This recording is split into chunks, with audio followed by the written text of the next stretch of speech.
Hello and welcome to Bhavna Physics class. And as I promised in morning that today in night time I'm going to tell you about pseudo force. Pseudo itself, you can see the spelling. It's not start from S, it start from P. So अपने आप में ये समझ में आ गया कि कुछ different और कुछ कॉम्प्लिकेटेड टॉपिक है, but actually it is not if you know the concept of inertial and non inertial frame. Means कि जो न्यूटन की मैकेनिक्स है, जिसको न्यूटोनियन मैकेनिक्स कहा जाता है, वो न्यूटन की मैकेनिक्स थोड़ी सी इनकरेक्ट हो जाती है एक अदर फ्रेम में, जिसको हम नॉन इनर्शियल फ्रेम कहते हैं. अच्छा, एक मैंने वीडियो पहले बनाया था, that video is frame of reference, FOR, okay, frame of reference. बड़ा अच्छा वीडियो था, उसको एक बार देखना. क्यों? क्योंकि वो इस टॉपिक से लिंक है. उस वीडियो की रिक्वायरमेंट है यहाँ पर इनर्शियल और नॉन इनर्शियल फ्रेम को समझने के लिए. तो स्यूडो फोर्स तब समझ में आएगा जब हमें नॉन इनर्शियल फ्रेम और इनर्शियल फ्रेम पता हो. तो सबसे पहले तो एक बेसिक कॉन्सेप्ट लिख लो कि न्यूटन्स लॉ ऑफ मैकेनिक्स या मोशन पूरे मैकेनिक्स में अप्लाई होता है, बेस है न्यूटन का लॉ. ठीक है, तो that is invalid in non-inertial frame. Okay, Newton's law invalid हो जाता है. अब ये बहुत बड़ी प्रॉब्लम थी एक्चुअली मैकेनिक्स के लिए. ये एक बहुत बड़ी प्रॉब्लम थी कि सबसे पहले मैंने आपको जैसा बताया एरिस्टोटल फैलेसी आई लॉस को, मोशन को कंसीडर करने के लिए, मोशन के लिए स्पेशली ऑब्जर्वेशन के थ्रू. गैलीलियो की फैलेसी आई, उसके बाद गैलीलियो की फैलेसी को कंसाइज फॉर्म में न्यूटन्स लॉ ऑफ मोशन दिया गया. न्यूटन ने कंसाइज किया और उसको लॉज के फॉर्म में कन्वर्ट किया. बट अगर न्यूटन्स लॉ ही इनवैलिड हो जाएगा तो how can we consider that, how may we re originate the law for motions. Are you getting the point? तो इसके लिए सबसे पहले तो इनर्शियल और नॉन इनर्शियल फ्रेम होते क्या हैं वो समझना ज़रूरी है. और कुछ ऐसा डिफ़िकल्ट नहीं है. ये डिफ़िकल्टी लेवल तब लगता है जब आप इसके केवल नेमिंग में जाते हो. सिंपल सी थिंग है कि एक सिंपल सा एक स्टेटमेंट होता है, उसको अपने माइंड में फिट कर लो. और वो स्टेटमेंट है that every body in this universe in the state of motion. Right now I am in the state of rest according to you, because you are watching my video here and you are watching me, observing me that I am stable at one position, but actually I am not in the state of rest. Means कि ये तो दो observation point हो गए. तो सबसे पहले तो रिक्वायर्ड क्या होता है? ऑब्जर्वर. ऑब्जर्वर कहाँ पर है, किस पोजीशन पे खड़ा है, उस पॉइंट पर उसकी इम्पोर्टेंस है, उस पॉइंट की इम्पोर्टेंस है. ठीक है. And the second thing is the object. मैंने ओ कॉन्सेप्ट बताया था फ्रेम ऑफ रेफरेंस में, that means this is observer and object, O concept. So O concept जो आपका है वो फ्रेम ऑफ रेफरेंस के लिए एक रिक्वायर्ड थिंग है. अभी तो यहाँ पे फ्रेम ऑफ रेफरेंस वर्ड भी नहीं आया. देखो यहाँ पे मैंने लिखा है inertial and non inertial frame. So inertial and non inertial frame को आप तब समझ सकते हो जब आपको फ्रेम ऑफ रेफरेंस पता हो, जिसे मैं शॉर्ट में FOR कहती हूँ. ये दो वर्ड इंपॉर्टेंट हैं, frame of reference and OO, observer object. ठीक है, ये दो पॉइंट रिक्वायर्ड है. इसको लिखते जाओ अपनी नोट कॉपी में, इंपॉर्टेंट है. देखो अगर ये कॉन्सेप्ट समझ में आ गया तो आप चाहे पुली के केसेस हो, चाहे इंक्लाइन प्लेन का केस हो, चाहे किसी भी टाइप का कंसिडरेशन ले रहे हो जो मोशन से लिंक्ड है, जो बहुत सारे न्यूमेरिकल है. आपको पता है इंजीनियरिंग की जो प्रिपरेशन कर रहे होते हैं उनके लिए पता होता है कि ये इंक्लाइन प्लेन वाली सिचुएशन बड़ी कॉम्प्लिकेटेड होती है, या ये पुली वाली सिचुएशन बड़ी कॉम्प्लिकेटेड दे देते हैं, उसको कॉम्प्लिकेटेड बना देते हैं न्यूमेरिकल को. बट ये समझ लेना आपकी इंजीनियरिंग का एंट्रेंस क्लियर करने वाला हर बच्चा, मैं ये नहीं कह सकती कि वो इंटेलिजेंट लेवल पे आ जाता है. Concept must be clear. Knowledge की कोई लिमिट नहीं है. हाँ, बट एक जो स्टेप आप आगे बढ़ते हो उस स्टेप को फर्मली रखोगे तो डेफिनेटली आपको आगे का स्टेप इजी हो जाएगा.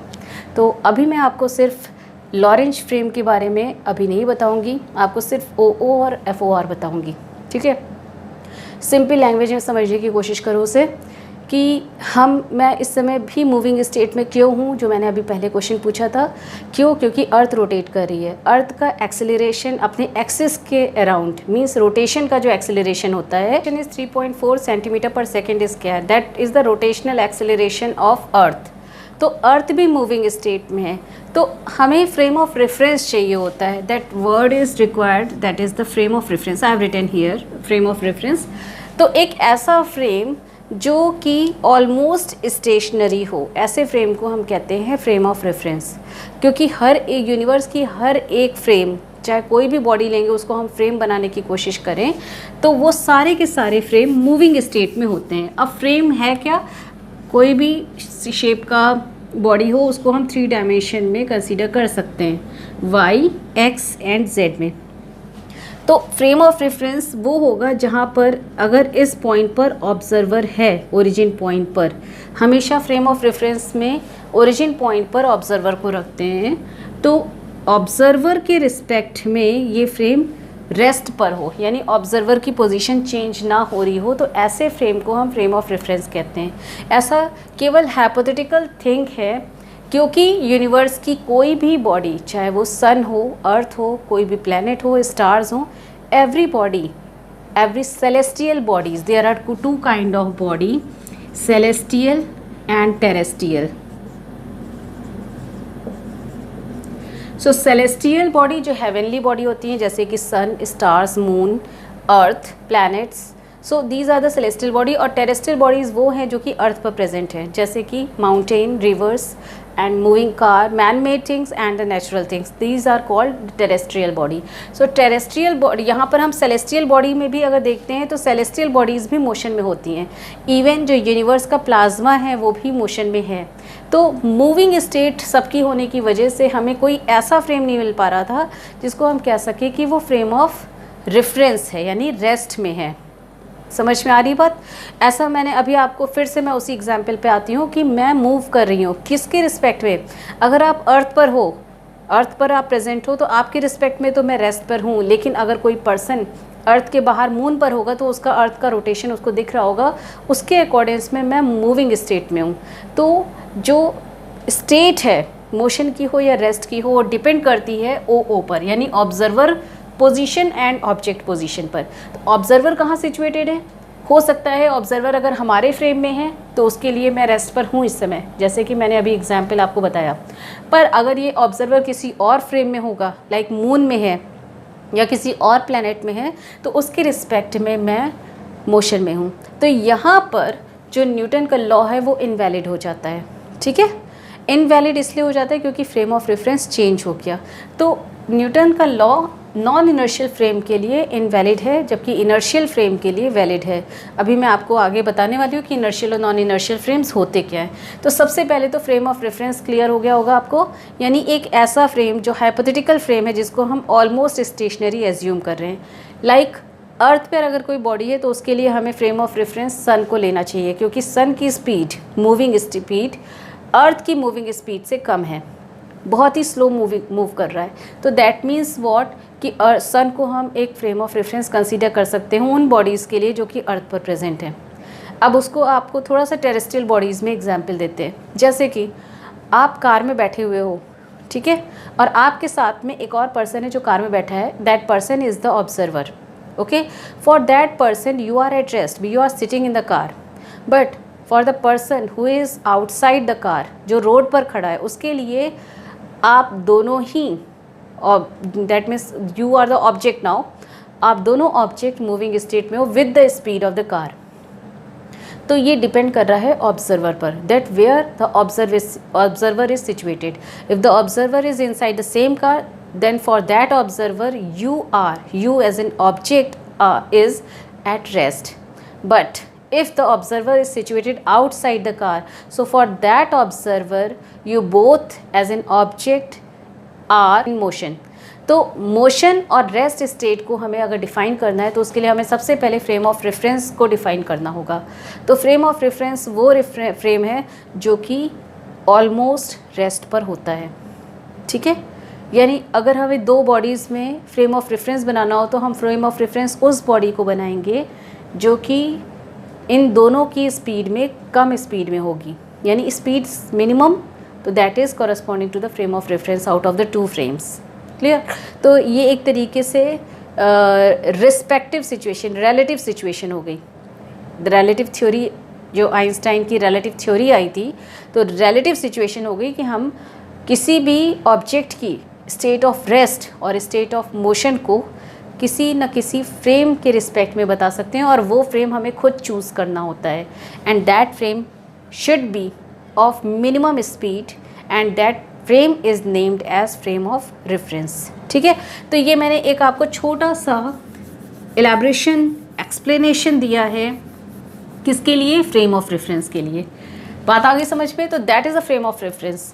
Now come to the point, what are inertial frame and non-inertial frame? So now we will consider the inertial and non-inertial frame.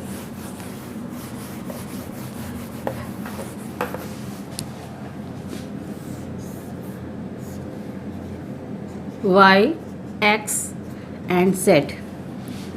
One more. Y dash, X dash and Z dash. These are the two frames. Out of these two frame, let this frame is frame of reference.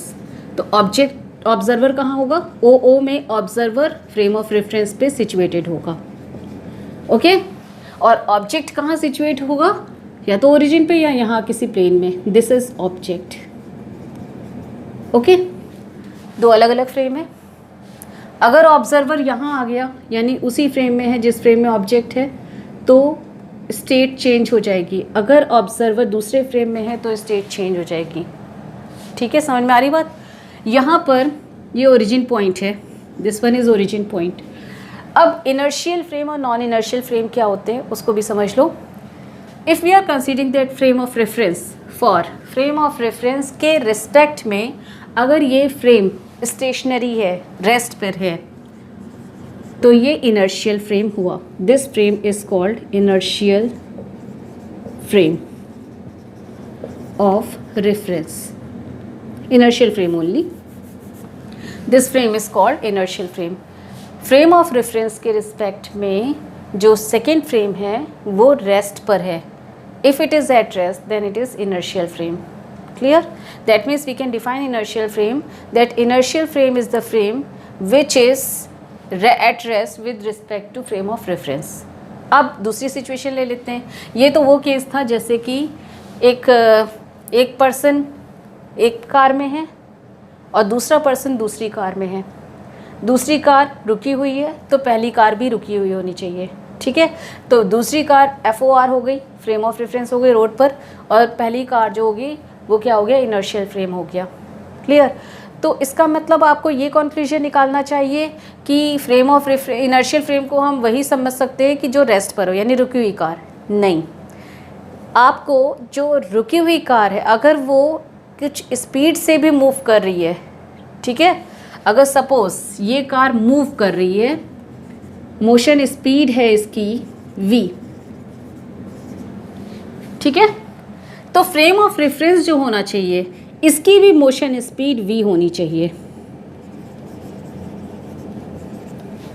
Frame of reference की motion speed भी v है, तो ये दोनों एक दूसरे के respect में ऑलमोस्ट स्टेशनरी हो गए क्योंकि दोनों की स्पीड सेम है, एक ही स्पीड में और एक ही डायरेक्शन में। Even we should say it as a velocity, एक ही डायरेक्शन में मूव कर रहे हैं, in this direction, here also in this direction, and both are having the speed v। बात आ रही समझ में? इसका मीनिंग ये हुआ कि इसको एक प्रैक्टिकल एग्जाम्पल से ऐसे लेंगे कि एक रोड पर दो बाइक सेम स्पीड से मूव कर रही हैं पैरेलल टू ईच अदर, तो उस समय दोनों बाइकर्स जो उस पर पर्सन बैठे हुए हैं उन दोनों को लगेगा कि they are at rest with respect to each other. First person दूसरे पर्सन की पोजीशन को रेस्ट पे कंसीडर करेगा, दूसरा पर्सन पहले पर्सन को भी रेस्ट में कंसिडर करेगा। तो दैट इज़ द सिचुएशन कि यानी मोशन में भी है तो स्पीड दोनों की इक्वल हो। So that is corresponding to the inertial frame. So inertial frame of reference is the frame, not the reference. Again, I'm repeating the same tuning. Inertial frame is defined as the frame which is stationary with respect to the frame of reference. Clear? You can note it down. Inertial frame is the frame which is stationary. Stationary means rest पे, with respect to frame of reference, FOR. यानी frame of reference की तो requirement है, इसीलिए मैंने आपको पहले frame of reference बताया. सो फ्रेम ऑफ रेफरेंस के रिस्पेक्ट में अगर कोई फ्रेम या तो रेस्ट पे है या तो एक पर्टिकुलर स्पीड से मूव कर रहा है, जिसमें फ्रेम ऑफ रेफरेंस की भी स्पीड पर उसी स्पीड से मूव कर रहा है फ्रेम ऑफ रेफरेंस भी, तो हम ऐसे फ्रेम को इनर्शियल फ्रेम कहते हैं. यानी स्पीड कांस्टेंट मेंटेन रहनी चाहिए. Clear? So that is called the inertial frame. Now the non inertial frame, if it is at rest, the speed of this frame of reference that is 0, but the speed of this frame where the object is situated, that frame speed is non-zero. ये zero नहीं है और इसकी speed zero है, तो उस case में इस फ्रेम को हम नॉन इनर्शियल फ्रेम कहेंगे.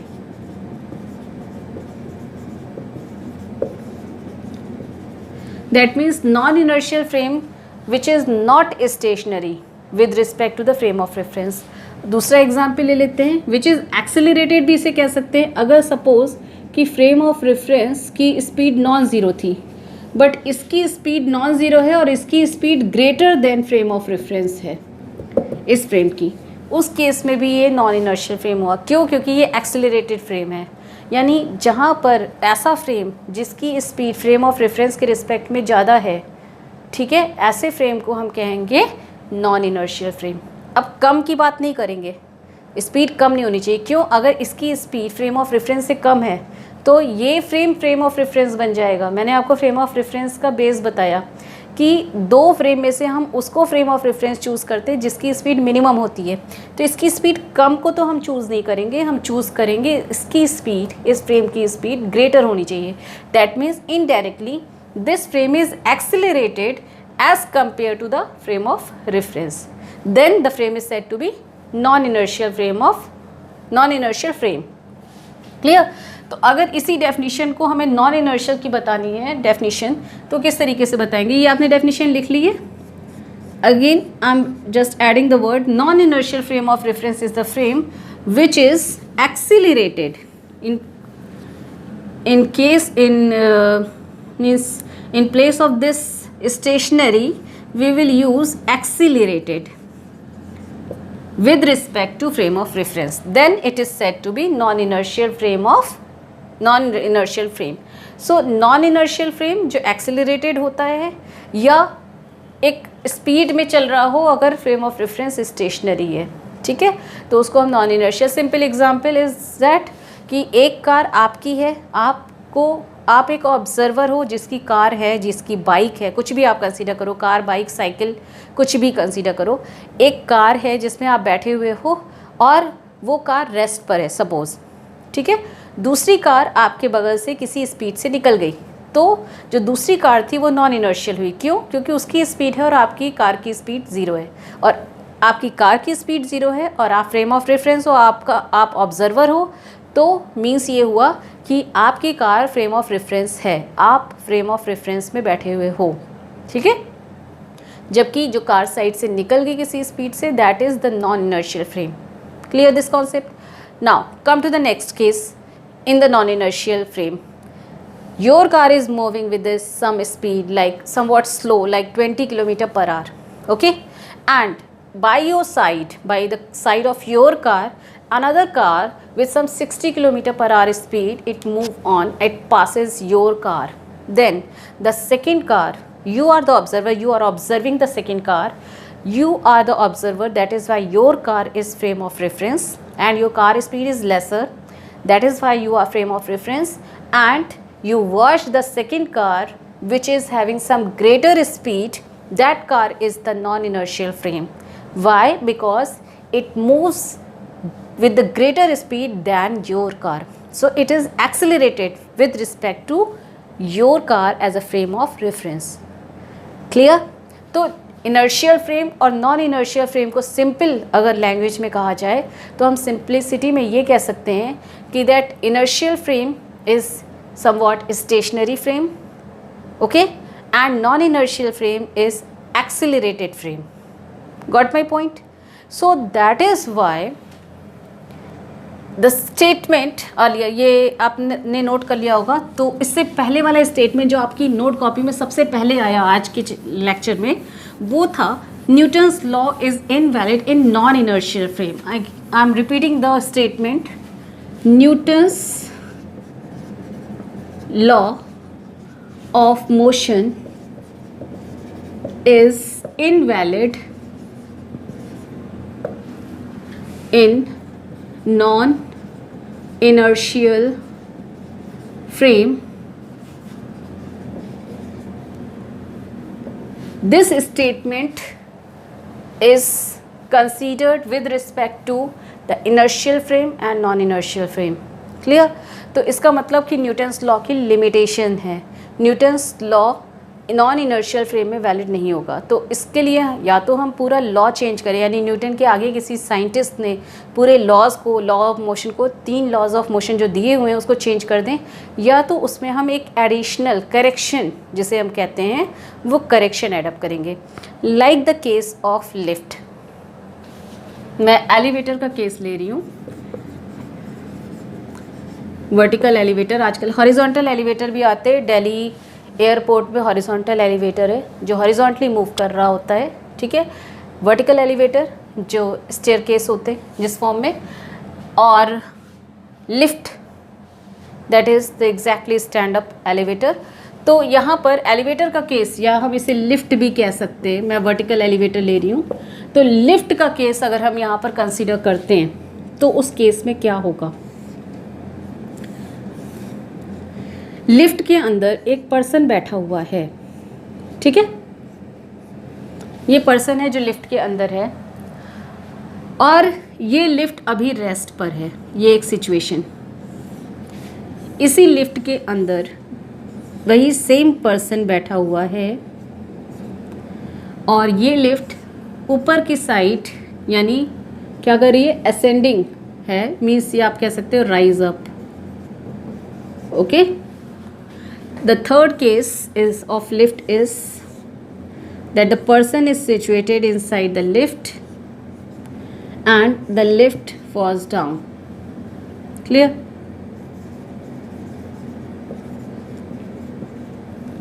So these are the 3 condition. One is at rest, इसको भी मैं ऊपर लिख देती हूँ. दूसरा है rise up, तीसरा है fall down, ठीक है. अब यहाँ पर एक तो ये फ्रेम है जिसको आप इनर्शियल या नॉन इनर्शियल फॉर्म में अभी लेने वाले हो, और दूसरा केस ये है कि एक फ्रेम ऑफ रेफरेंस हमें चाहिए. तो ये है यहाँ पर फ्रेम ऑफ रेफरेंस. यहाँ पर जो पर्सन बैठा हुआ है रेस्ट पर बाहर कहीं, ये है फ्रेम ऑफ रेफरेंस. यहाँ पर ऑब्जर्वर बैठा हुआ है. क्लियर? बात आ रही समझ में ना? ऑब्जर्वर यहाँ बाहर बैठा हुआ है, वो लिफ्ट के पर्सन को देख रहा है, वो बताएगा कि क्या हो रहा है. ये जो लिफ्ट, ये पर्सन है, ये फर्स्ट केस में लिफ्ट रेस्ट में है, पर्सन भी रेस्ट पे हो गया, लिफ्ट के अंदर ही है इसलिए पर्सन लेफ्ट रेस्ट में है. तो इस केस में ये पर्सन क्या आएगा, the person is at rest. The person, this person which is the object, this person is object. This person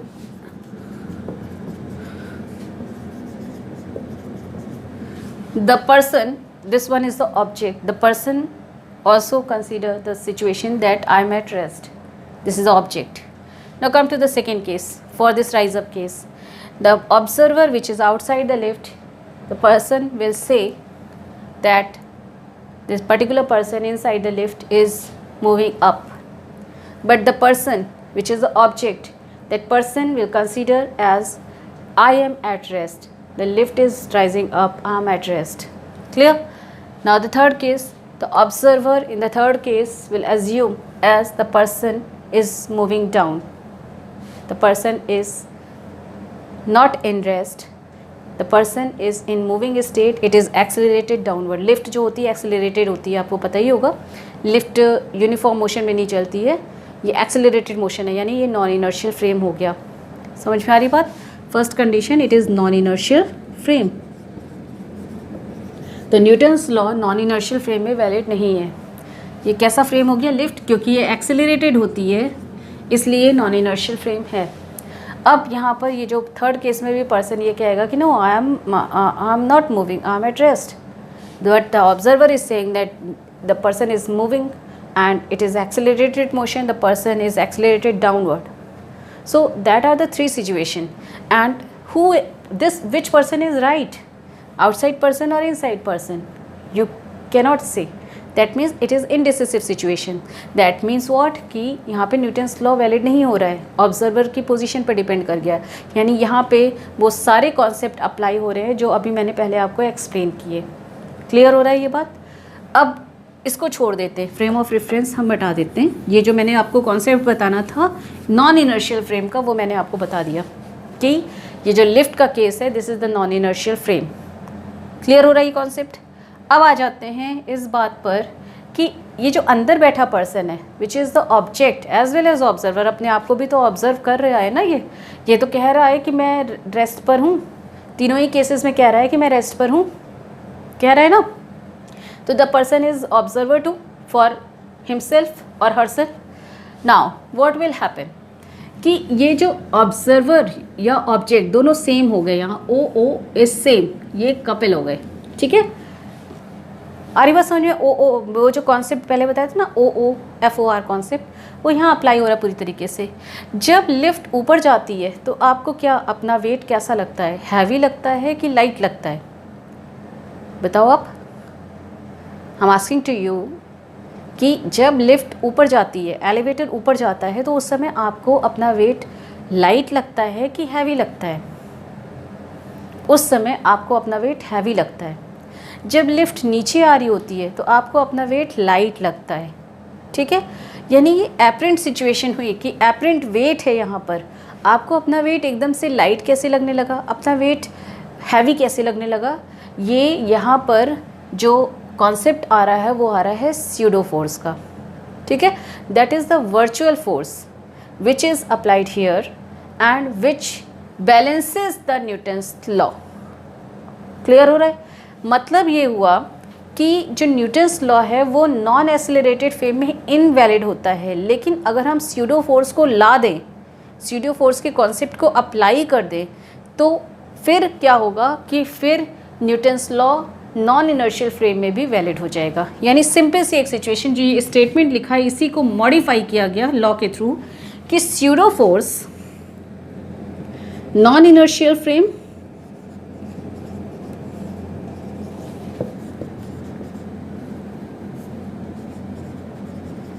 plus pseudo force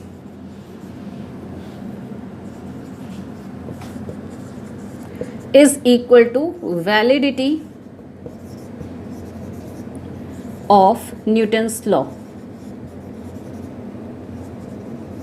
बहुत इंपॉर्टेंट स्टेटमेंट है, इसको लिख लो, ये समझ लो की पॉइंट है।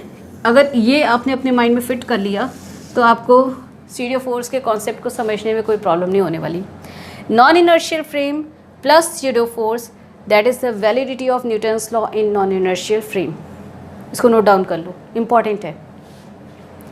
ठीक है, पहला स्टेटमेंट भी और उसी के साथ में ये स्टेटमेंट भी, यानी Newton's law non inertial frame में इनवैलिड है, लेकिन अगर हम नॉन इनर्शियल फ्रेम में स्यूडो फोर्स के कॉन्सेप्ट को अप्लाई कर देते हैं तो यही Newton's law non inertial frame में भी वैलिड हो जाता है। ठीक है, so that is apparent situation. उसको यहाँ पर एपरेंट वेट जो सिचुएशन आ रही थी वो इसीलिए आती है। ठीक है, अब ये जो स्यूडो फोर्स हैं इसके कॉन्सेप्ट को मैं बताने वाली हूँ, इसको नोट डाउन कर लिए, बहुत इंपॉर्टेंट है। Come to pseudo force now. What is this? It is a fictitious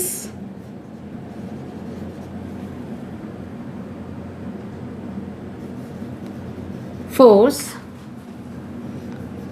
that validate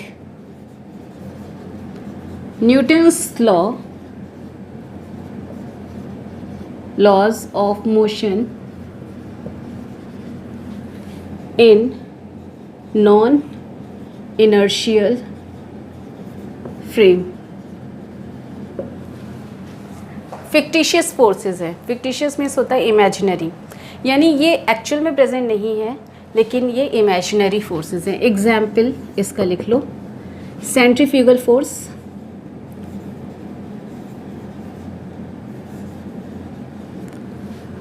centrifugal force जो होता है ये फिक्टिशियस फोर्स है, यानी अगर यूनिफॉर्म सर्कुलर मोशन हो रहा है, ठीक है, तो उस समय सेंट्रीपिटल फोर्स की हम केवल ऑब्जर्वेशन लेते हैं। Newton's law is valid here. यहाँ पर सेंटर की तरफ सेंट्रीपिटल फोर्स लग रहा है, लेकिन अगर ये एक्सेलरेटेड मोशन है, ये यूनिफॉर्म सर्कुलर मोशन है, ये मैं आपको पढ़ा चुकी हूँ, and this one is accelerated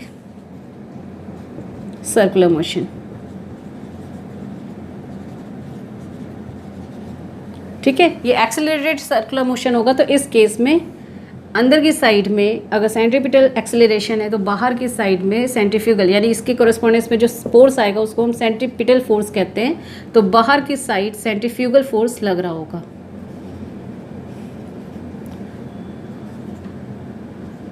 वो सेंट्रीफ्यूगल फोर्स इस सेंट्रीपिटल फोर्स को बैलेंस कर रहा है। It is an imaginary force, pseudo force है ये, इसको बैलेंस कर रहा है।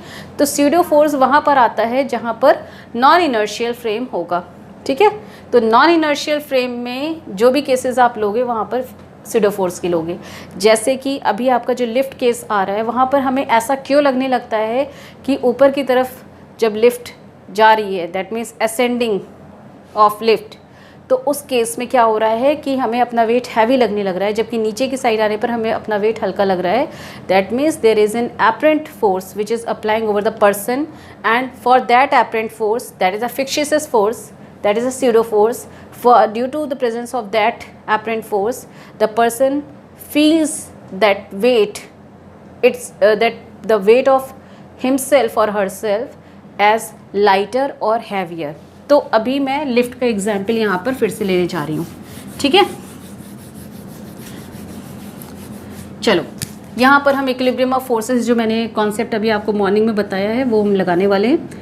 ये फर्स्ट सिचुएशन है असेंडिंग की, राइज अप केस लिफ्ट का। यहाँ पर पर्सन सिचुएटेड है और ये पर्सन जो एक्सेलरेशन है, यानी लिफ्ट जो है वो ऊपर की साइड जा रही है, acceleration of lift is upward, there is a downward force due to the weight of that person, W is equal to mg, let the mass of that person is m and the lift is rising up. So due to the floor, ये जो floor होता है ये क्या कर रहा होता है, एक नॉर्मल फोर्स लगा रहा होता है, तो ऊपर की साइड में एक नॉर्मल फोर्स लग रहा है, that is called the reaction of the floor over the person. इसीलिए पर्सन नहीं गिर पाता। तो एक तो नॉर्मल फोर्स लग रहा है और एक वेट लग रहा है, और इन दोनों के अलावा एक एक्सेलरेशन है जिसके बेसिस पे लिफ्ट ऊपर की साइड जा रही है। तो एक इस पर्सन पर 3 फोर्सेस एक्ट कर रहे हैं, one is the weight, second is the normal force and third is acceleration. So we will apply the equilibrium condition which I told in morning and we will जज it that what is the apparent weight here. Clear? So the upward force we can write the force due of the lift that should be F which is equal to ma। ये ऊपर की side है force, ठीक है। अब that force should be equal to the difference of the two force. क्यों difference है? क्योंकि एक तो फोर्स ऊपर लग रहा है, एक नीचे लग रहा है, यानी डायरेक्शन अपोजिट हो गए।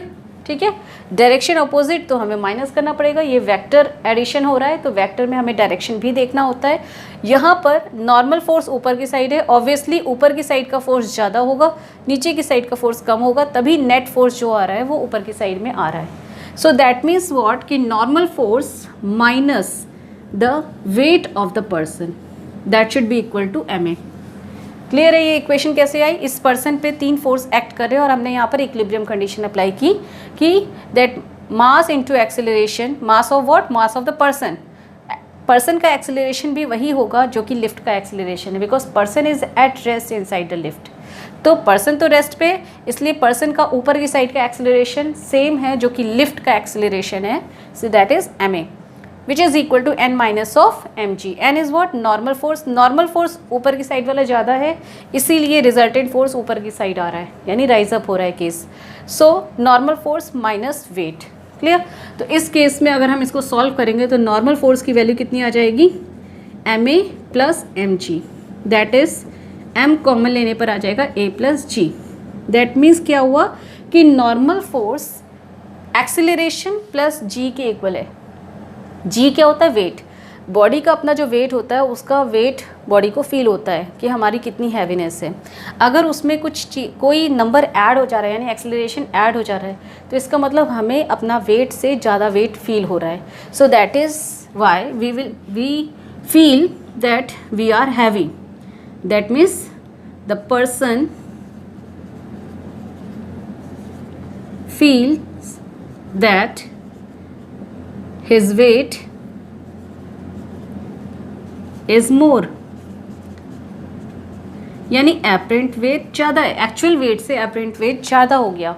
ठीक है, इसे हम एपरेंट वेट ही कहेंगे क्योंकि ये एक्चुअल नहीं है।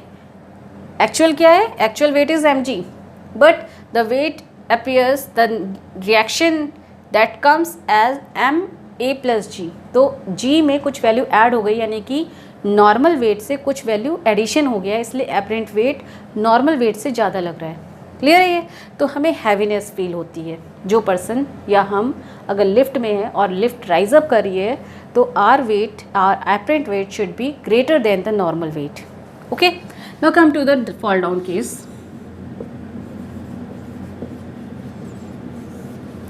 Fall down case, lift, that person